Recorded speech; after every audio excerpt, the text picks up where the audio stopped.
it's Scarra. There's a chance. I love Scarra cracks me up because every time he enters a room or leaves a room, he makes some sort of noise. And I don't know if it's to make me comfortable as a roommate or if he would do that if the house was quiet too. He wakes up, opens his door and goes, bah!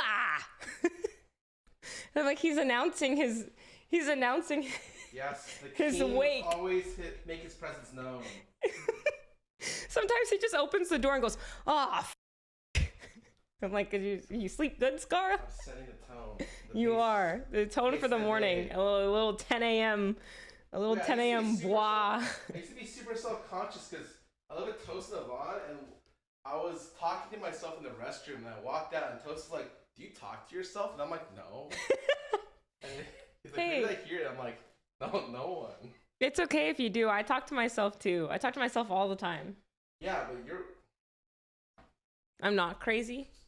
No, you are. Oh, okay. I'm normal. Yeah, we're both normal. The both of us. Mm-hmm. We're normal people.